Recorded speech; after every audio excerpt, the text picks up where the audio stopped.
There was a time when people feared sickness because there was nothing they could do about it. If it came, it stayed. If it spread, it took lives.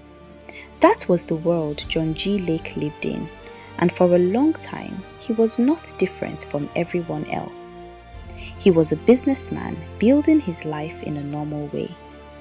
There was nothing about him that suggested anything supernatural. But everything began to change when sickness entered his home. It was no longer something distant or theoretical.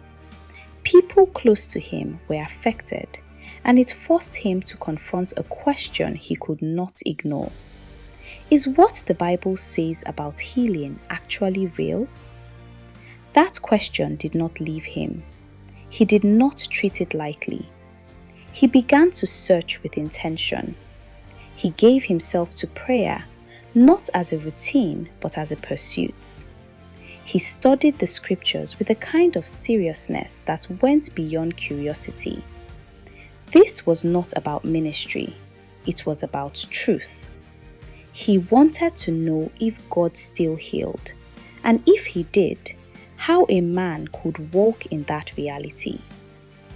That process changed him. Something began to form on the inside of him. Not excitement, not noise, but conviction. A settled understanding that what he was reading was not just history, it could be lived. And from that place, he began to act. The results did not come as a sudden explosion. They began quietly. People he prayed for started to recover. Situations that looked fixed began to shift. It was not once or twice. It became consistent enough that it could not be ignored. The more he stayed in that place of prayer and understanding, the clearer it became to him that this was not coincidence. As that conviction grew, his life began to take a different direction. What he had been building no longer held the same weight.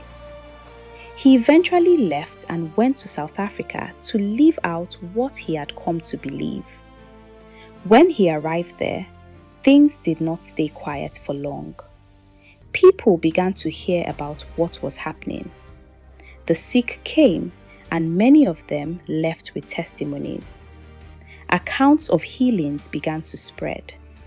Deliverances were reported, lives were changing, and it was happening often enough that it drew attention. It was during this period that one of the most well-known accounts connected to his life took place during the outbreak of the bubonic plague. At a time when people avoided contact completely, he continued to minister to those who were infected. According to reports from that period, doctors observed that when infected material was placed on his hand, it did not produce the expected effects. It was said that the disease died upon contact. Whether one chooses to interpret that in different ways, the account was documented and became part of what defined his ministry. What stood out about him was not just the reports, but the consistency. He did not approach situations with uncertainty. He operated from what he believed was a settled reality. Over time, what began as a personal search became something that affected many people. And that is what made the difference. It did not start as a movement.